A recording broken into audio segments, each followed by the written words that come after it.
नमस्कार। America, Israel और Iran के बीच लगभग 40 दिनों तक चले युद्ध के बाद सीज फायर की स्थिति इस समय चल रही है और इसी सीज फायर के बीच विभिन्न देशों के 22 पर्यटक शाही रेलगाड़ी यानी कि पैलेस ऑन व्हील्स से शुक्रवार सायं चित्तौड़गढ़ पहुंचे। किसी भी तनाव की स्थिति में यह पर्यटक नहीं दिखाई दिए और बाद में एक एसी बस में इन सभी पर्यटकों को दुर्ग भ्रमण के लिए ले जाया गया। अमेरिका, इजराइल एवं ईरान के बीच चल रहे सीज फायर के बीच पैलेस ऑन व्हील्स यानी शाही रेलगाड़ी शुक्रवार को विभिन्न देशों के 22 पर्यटकों के साथ चित्तौड़गढ़ पहुंची।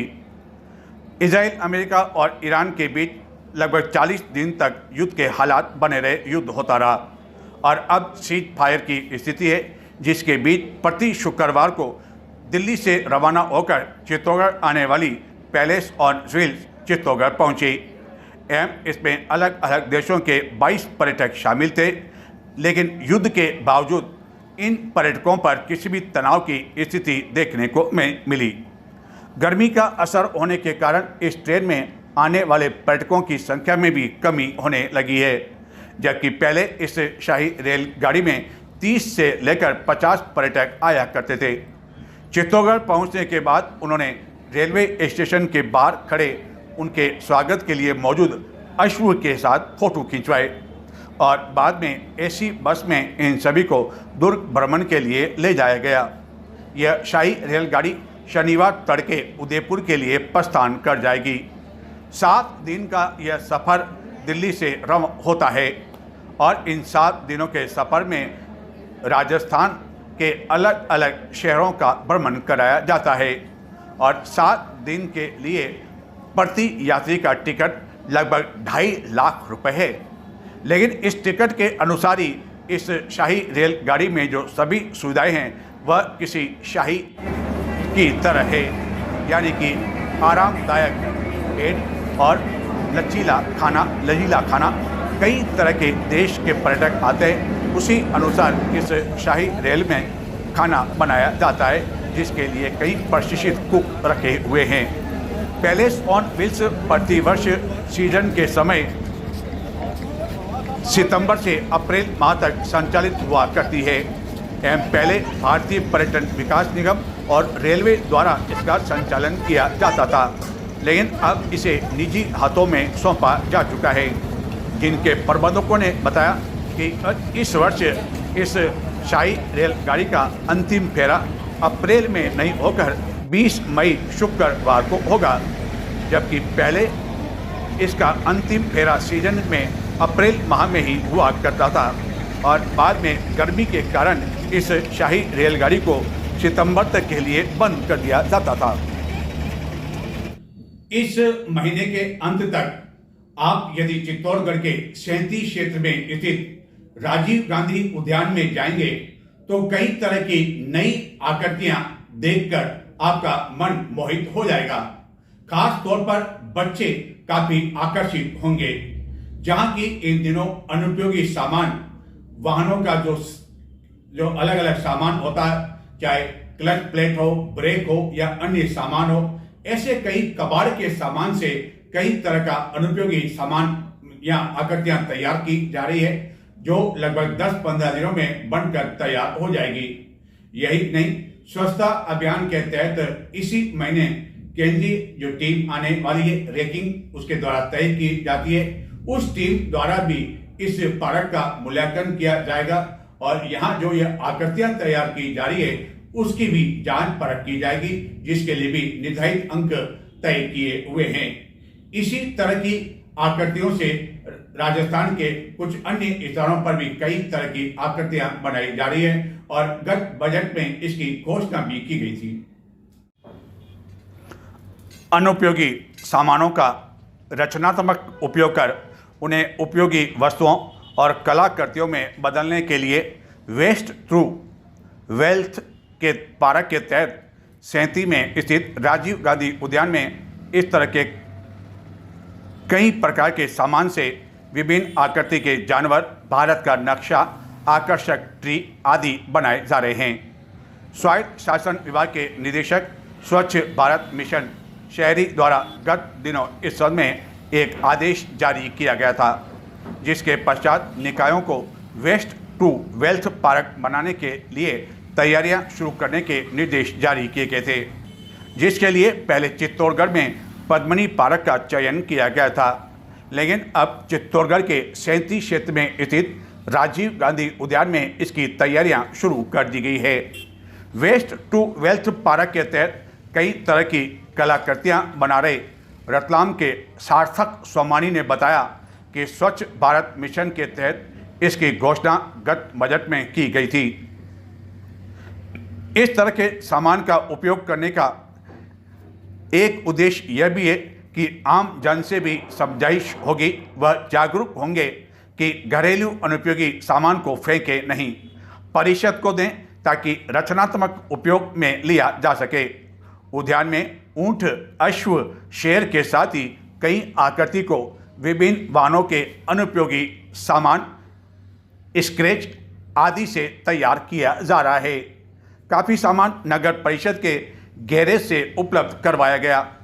यही नहीं, अनुपयोगी सामानों की क्लच प्लेट जैसे कई स्क्रैप इसमें काम में लिए जा रहे हैं।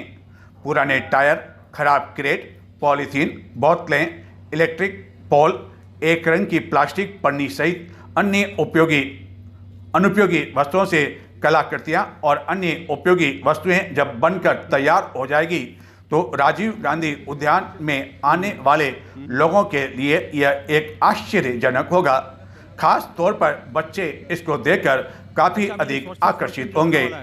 यह न केवल कचरे को कम करेगा बल्कि लोगों में स्वच्छता, पुनर्चक्रण और पर्यावरण संरक्षण के प्रति जागरूकता भी बढ़ाएगा। राज्य सरकार की यह पहल केवल मनोरंजन का केंद्र ही नहीं होगी, बल्कि पर्यावरण संरक्षण, स्वच्छता, कचरा प्रबंधन, सर्कुलर इकोनॉमी और कलात्मक पुनर्क्रमण का संदेश भी देगी। देश में कई स्थानों पर विकसित किए गए इस तरह के उद्यान लोगों के लिए आकर्षण का केंद्र बने हुए हैं और अब चित्तौड़गढ़ का राजीव गांधी उद्यान भी इस माह के अंत तक लोगों को आकर्षित करेगा। यह सभी आकृतियां जब तैयार हो जाएगी तो खास तौर पर बच्चे इसके प्रति काफ़ी अधिक आकर्षित होंगे और यह सभी सेल्फी पॉइंट भी बन जाएंगे। स्वच्छता अभियान के तहत भी इसी माह रैंकिंग तय करने के लिए जो केंद्रीय टीम चित्तौड़गढ़ आने वाली है उसके द्वारा भी इसका मूल्यांकन किया जाएगा, जिसके लिए भी अंक निर्धारित किए गए हैं। चित्तौड़गढ़ के साथ ही राजस्थान के कुछ अन्य नगरों में भी निकायों द्वारा इसी तरह विभिन्न उद्यानों में इस तरह की कलाकृतियां तैयार करवाई जा रही है। एवं गत कुछ दिनों से इस उद्यान में यह काम चल रहा है और लगभग 8-10 दिनों में सभी कृतियां बनकर तैयार हो जाएगी। सारथा जी, हमने देख रहे हैं कि चित्तौड़गढ़ के 37 क्षेत्र में ये राजीव गांधी उद्यान पार्क है, अपने अनुपयोगी सामान से काफ़ी कुछ नयापन देने की कोशिश की है, तो ये किसके तहत ये कार्य हो रहा है? ये दरअसल स्वच्छ भारत मिशन शहरी 2.0 के अंतर्गत माननीय प्रधानमंत्री जी का विजन है वेस्ट टू वेल्थ। तो इसके अंतर्गत बजट घोषणा हुई थी विगत वर्ष पूरे राज्य के अंदर। इसमें प्रदेश के जितने भी जिला स्तर के निकाय हैं उनके अंतर्गत एक वेस्ट टू वेल्थ पार्क का निर्माण किया जाना था। तो हम लोगों ने पूरे राज्य में 10-15 जगहों पे करे हैं, उसमें से एक चित्तौड़ भी एक पार्क है। तो ये अभी अंडर, जिसको आप कह सकते हैं कि कंस्ट्रक्शन है, अंडर इंस्टॉलेशन है। तो इसमें कुछ 20-25 स्कल्पचर्स लग रहे हैं। इसमें ये सारे स्कल्पचर्स जो है वेस्ट से बने, पुरानी क्लच प्लेट लगाई है हमने इनमें।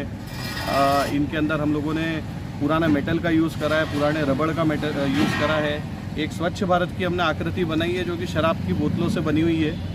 तो जितना भी शहर से निकलने वाला जो भी कबाड़ है उसका उपयोग करके और उनसे विभिन्न प्रकार के स्कल्पचर्स हम लोगों ने बनाए। हम देख रहे हैं कि यहाँ बड़ी संख्या में कैरेट भी पड़े हुए हैं, तो आखिरकार इन कैरेट का क्या उपयोग होगा? ये स्वागत द्वार है। ये अभी आप जैसे देख सकते हैं ओवल है ये 2 टुकड़े के अंदर ये ओवल बन करके लगेगा। तो इस स्वागत द्वार रहेगा, इस पे पेंट होगा, फिर इस पे वेस्ट टू वेल्थ पार्क लिखाएगा इसमें। तो आपने ये जो अनुपयोगी जो सामान लिए, क्या अलग अलग गाड़ियों का भी इसमें? हाँ, इसमें विभिन्न प्रकार के वाहनों की इसमें क्लच प्लेट्स हैं, 4 व्हीलर की है, 2 व्हीलर की है, हॉर्न है, कुछ सस्पेंशन है, किसी के आर्म है। तो विभिन्न प्रकार का जो भी स्क्रैप निकला है उनका स्क्रैप का उपयोग करके इसको बनाया हम लोग। तो और कहाँ लगा? राजस्थान की यदि बात करें तो राजस्थान के अंदर अभी जयपुर में हवा महल में हम लोग लगा चुके हैं, और मानसरोवर में लगा चुके हैं, बीकानेर में लगाया है, और उसके अतिरिक्त पाली में हम लोगों ने लगाया है, किशनगढ़ में लगाया है। इसके अतिरिक्त मध्य प्रदेश में भी अन्य स्थानों पर लगा है, इंदौर में, भोपाल में। तो चित्तौड़गढ़ में केवल इसी पार्क में लग रहा है राजीव गांधी में, या और भी? एक अभी पायलट के तौर पे शासन के द्वारा, राज्य शासन के द्वारा एक पार्क डेवलप करने को आया। हो सकता है अगले साल से और पार्क्स भी डेवलप करवाए शासन। और कब तक ये सारे लग जाएंगे? लगभग एक हफ्ता लगेगा इसमें। एक सप्ताह में कंप्लीट हो जाएंगे। और हम देखें जैसे आपने ये जो बनाया है, ये जो सारा क्या, ये किस टाइप का? ये बेसिकली एक क्यूब है, ये 5 फीट हाइट है, इसकी लगभग 400-500 किलो इसका वेट होगा। तो जिस प्रकार से धरती अपनी धुरी के ऊपर घूमती है, तो उसी प्रकार से ये एक कोने के ऊपर खड़ा होगा, पतंग जैसा, और बड़ा अट्रैक्टिव लगता है ये। और हम देख रहे हैं कि ऊँट भी आप लेके आए हैं। ऊँट भी बना है, उसमें सारे लाइफ साइज है। तो वो भी ऊँट भी स्क्रैप से बनाए? हाँ, ऊँट भी स्क्रैप से ही बना है। उसमें जितना है उसके अंदर स्क्रैप पतरे का यूज़ करा है। उसमें पहले उसकी टोपेरिस बनाई, और टोपेरिस के ऊपर उसको स्केचिंग करके, और उसके ऊपर उसका स्कल्पचर बनाया। हम यदि के 2-3 की चीज़ों की यदि बात करें, जैसे ये हम देख रहे हैं कि ये मोटरसाइकिल का पार्ट्स लग रहा है। सस्पेंशन है ये। हाँ, ये 4 व्हीलर का सस्पेंशन है ये। विभिन्न वाहनों के, जैसे एक ये आर्म है, और ये क्लच प्लेट है, कुछ गियर्स भी लगे किसी के अंदर। तो ये सभी आपको खरीदने पड़े, या आपके खुद का ये पार्ट्स? ये सर नगर परिषद जो है, नगर परिषद के जो वाहन है, उनके गैरेज से हम लोगों को ज़्यादातर सामान वैसे उपलब्ध हो गया। अच्छा, वहीं से उपलब्ध हो गया आपको? नगर परिषद के गैरेज से ज़्यादातर सामान उपलब्ध हो गया, क्योंकि बहुत स्क्रैप होता है नगर परिषद के पास। और ये जो पूरा पार्क है, इसकी मूल अवधारणा ही यही है कि कैसे जो अपने पास में जो स्क्रैप मटेरियल है, उसका उपयोग करके और कैसे स्कल्पचर्स बनाए जा सके। यानी अनुपयोगी जो सामान है उसका किस तरह सदुपयोग किया जाए, हाँ जी, और मनोरंजन की दृष्टि से भी बेहतरीन बना जाए, वो इसका सौंदर्यीकरण के लिए कार्य आ सके अपने शहर का कचरा। चित्तौड़गढ़ जिले के भोपाल सागर थाना क्षेत्र में गत दिनों कंजर समुदाय के एक युवक की बेरहमी के साथ मारपीट की गई थी, जिसकी बाद में उपचार के दौरान मौत हो गई थी, जबकि उसके पिता गंभीर रूप से घायल हो गए थे। लेकिन समाज के लोगों का कहना है कि पुलिस द्वारा अब तक सभी आरोपियों को गिरफ्तार नहीं किया है। गिरफ्तारी की मांग को लेकर समुदाय के लोगों ने शुक्रवार को चित्तौड़गढ़ के कलेक्ट्रेट में जोरदार प्रदर्शन किया और इस संबंध में पुलिस अधीक्षक को ज्ञापन दिया।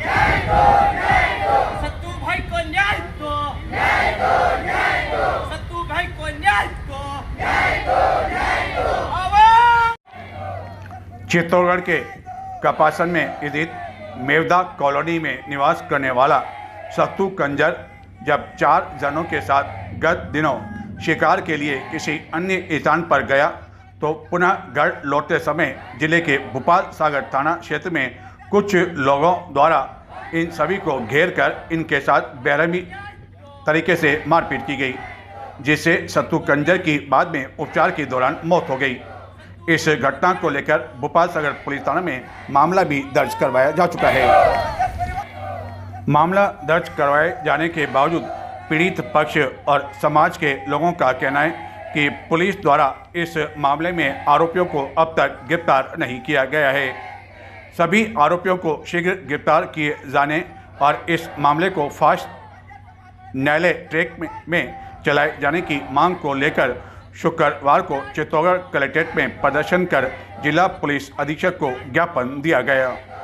ज्ञापन में कहा गया कि जिन लोगों द्वारा मारपीट किए गए उन सभी के नाम भी बता दिए गए हैं। चित्तौड़गढ़ जिले के बड़ी शादी क्षेत्र में गत कई वर्षों से गाड़िया लोहार परिवार निवास कर रहे हैं, लेकिन इनका कहना है कि सरकार की विभिन्न योजनाओं के तहत उन्हें अब तक पट्टा नहीं दिया गया है, जबकि प्रति वर्ष उनसे इसके लिए आवेदन लिया जाता है। और इसी मांग को लेकर समाज के लोगों ने चित्तौड़गढ़ पहुंचकर कलेक्ट्रेट में प्रदर्शन किया। भारत माता की जय, भारत माता की जय। हम हमारा हक मांगते भारत माता की भारत हक मांगते हम हमारा हक मांगते हम हमारा हक मांगते भारत माता की भारत माता की भारत माता की हम हमारा हक मांगते हम हमारा हक मांगते हम हमारा हक मांगते आवाज दो हम एक हैं आवाज दो हम एक हैं आवाज दो हम एक हैं आवाज दो हम एक हैं आवाज दो हम एक हैं। आज हम इस विषय को लेके आए हैं बड़ी सादड़ी शहरी क्षेत्र नगर पालिका में करीब 10 परिवार के लोग निवास करते हैं। 40 वर्ष हो गए वहाँ पे। सरकार की योजना आती है, उसके तहत ये बार बार आवेदन करते हैं, तो भी इन लोगों को भूमि आवंटित नहीं की जा रही है। सन 2020 में रामलाल जी कई लोगों ने कालू जी कई लोगों ने आवेदन किए नगर पालिका में। 2020 में भूमि आवंटित करने का आदेश भी दे दिया गया था, लेकिन कुछ भूमाफिया के लोग इनके पीछे लग गए। नगर पालिका में इनकी आपत्ति दर्ज करवाई, जिसको लेकर नगर पालिका ने उस आदेश को निरस्त कर दिया गया। निरस्त करने के बाद उस जमीन को क्या नाम की मास्टर प्लान खेल के नाम को दर्शाया गया। उस जमीन को वो पट्टे नहीं देने की नीयत से नगर पालिका के। अब उनकी नीयत देखो आप, कब्जा इनका है और उसको मास्टर प्लान में उस जमीन को दर्शाया गया। ये कहाँ का नियम? ये राजस्व विभाग का ऐसा नियम नहीं होता। जिसका कब्जा होता नहीं तो वैसे ये पहले कब्जे की जानकारी करते हैं राजस्व विभाग के लोग, लेकिन इनको धोखेबाजी में रखा और उस जमीन को मास्टर प्लान के नाम से दर्शाया गया। अभी कुछ समय पहले ही नगर पालिका के चेयरमैन साहब द्वारा इनको नोटिस दिया गया एसडीएम साहब के द्वारा 7 दिन का इसमें समय डाला है कि 7 दिन के अंदर अगर आप अपनी इच्छा से हट जाना, बाकी हम आपको अपने बल के प्रयोग से आपको हटाया जाएगा। अब सोचो 40 साल पुराना हमारा कब्जा है और उस जमीन को मास्टर प्लान के नाम से दर्शाया गया है राजस्व विभाग के कर्मचारी द्वारा।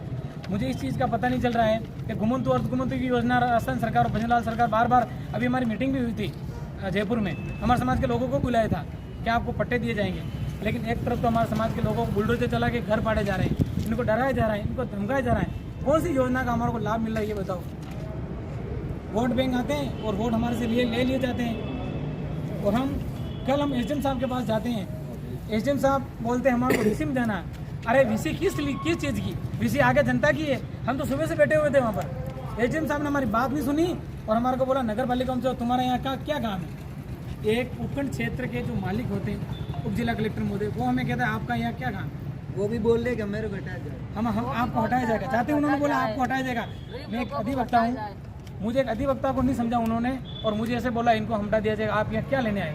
ये राजस्थान की हालत है, ये सरकार की हालत है। भजनलाल सरकार को कहना चाहता हूँ, हम घुमंतु अर्धघुमंतु को लोग ध्यान रखना कि करोड़ों की संख्या हमारे राजस्थान में। अब की बार आपको ना छट्टी का दूध याद दिला देंगे, ध्यान रखना। आज ये दावे के साथ मैं कह रहा हूँ, बेचारे हमारे लोग दर की ठोकरें खा रहे हैं। नाम का थोड़ी बहुत शर्म आनी चाहिए सरकार को। फुटपाथ पर रह रहे बेचारे लोग, अगर पट्टे नहीं होंगे तो बच्चों में शिक्षा का काफ़ी प्रभाव पड़ रहा है। आप हमारे समाज को शिक्षा के माध्यम से जोड़ना चाहते हो। आज हम जिला कलेक्टर महोदय चित्तौड़ बजा रहे हैं। आज हमारा ये ज्ञापन इनको देंगे हम। अगर हमारी ये बात मानेंगे और इनको भूमि आवंटित नहीं की जाएगी तो हम लोग आगे बहुत बड़ा प्लान करेंगे और पूरा राजस्थान में बहुत बड़ा आंदोलन करेंगे। और जब तक इनको अगर भूमि आवंटित नहीं की जाएगी तो हम उप जिला कलेक्टर महोदय बड़ी सादड़ी उनका हम घेराव करेंगे और हम हमारा हक एवं अधिकार हम लेके रहेंगे। ये आगे की हमारी रणनीति रहेगी। चित्तौड़ दर्शन पर प्रमुखता के साथ हमारे द्वारा गुरुवार को एक समाचार दिखाया था कि किस तरह नया शिक्षण सत्र आरंभ होने के साथ ही निजी स्कूलों की खुली लूट शुरू हो गई है। चाहे स्कूल ड्रेस हो, स्टेशनरी हो या पाठ्य पुस्तकें हो, न केवल चित्तौड़गढ़ बल्कि जिले में ऐसी कई निजी शिक्षण संस्थाओं द्वारा कुछ दुकानें निर्धारित कर रखी है जहां उनका कमीशन फिक्स है। 30-40% कमीशन उन्हें बैठे बिठाया मिल जाता है। लेकिन जेब कट रही है उन अभिभावकों की जो मजबूरी में अपने बच्चों को अच्छा शिक्षा दिलाने के लिए निजी शिक्षण संस्थाओं में पढ़ा रहे हैं। लेकिन एक चौंकाने वाली जानकारी और सामने आई है इसी मामले को लेकर। चित्तौड़गढ़ के सैंती क्षेत्र में स्थित है एक स्कूल जो अपने आप को एक अच्छी शिक्षा देने का दावा तो करता है, लेकिन हालत यह है कि यह स्कूल है या दुकान जहां की सरकार की पाबंदी के बावजूद पाठ्य पुस्तकें खुले आम बेची जा रही है। अभिभावकों की मजबूरी यह है कि वह इसलिए आवाज नहीं उठा पा रहे कि उन्हें बच्चों को इसी स्कूल में पढ़ाना है। यही नहीं, इस स्कूल के बच्चों को ऑटो रिक्शा में जिस तरह भरकर ले जाया जाता है, ऐसा लगता है कि भेड़ बकरियों की तरह उन्हें ठूस ठूस कर भरकर ले जाया जा रहा है, जिसके कारण कभी भी हादसा कोई हो गया तो आखिरकार इसके लिए जिम्मेदार कौन होगा? स्कूल प्रबंधन या स्वयं अभिभावक जिन्हें पता है कि उनके बच्चे ऐसी स्थिति में ऑटो रिक्शा में आ रहे हैं, तो क्या यह उनका दायित्व नहीं बनता है कि वह अपने बच्चों को ऐसे ऑटो रिक्शा में बिठाने के लिए अनुमति नहीं दे? क्या चित्तौड़गढ़ में ऑटो रिक्शा की कमी पड़ गई है या अन्य कोई कारण है जिसके कारण ऐसी हालत में भी बच्चों को देखकर अभिभावक किसी तरह की कोई आवाज नहीं उठा रहे हैं? सरकार द्वारा जारी निर्देश के तहत किसी भी निजी शिक्षण संस्थान में पाठ्य पुस्तकें, स्कूल ड्रेस विक्रय नहीं की जा सकती है, जिसको लेकर कहने को तो कई तरह के नियम तय किए हुए हैं, कई तरह के दिशा निर्देश भी हैं। लेकिन चित्तौड़गढ़ के सैंती क्षेत्र में स्थित सेंट्रल अकादमी स्कूल में खुले आम बच्चों को न केवल पाठ्य पुस्तकें बल्कि स्टेशनरी सामग्री बेची जा रही है।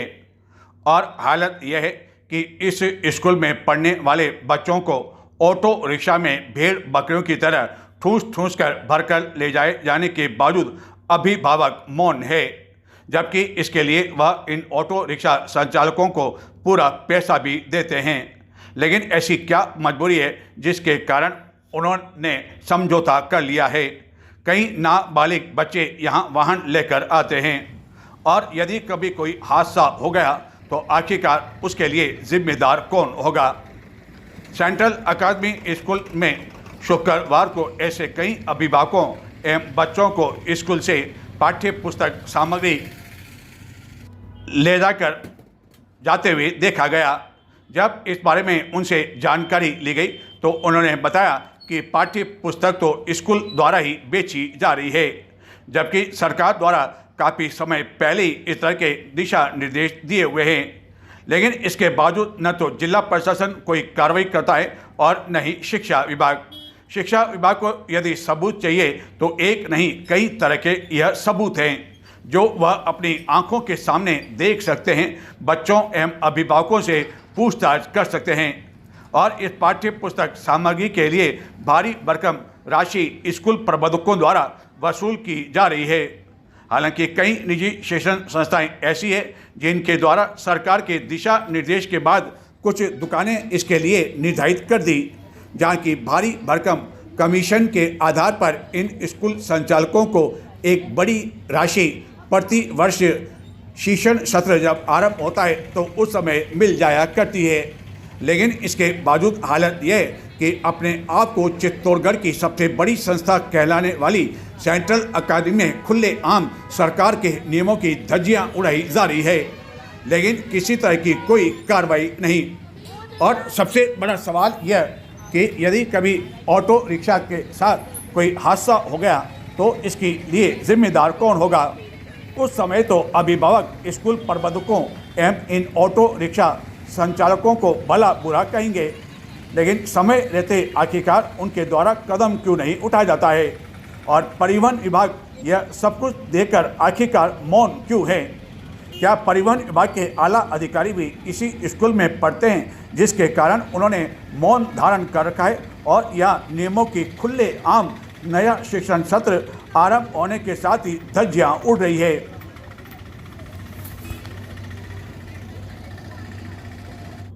तो ये थे आज के समाचार। नमस्कार।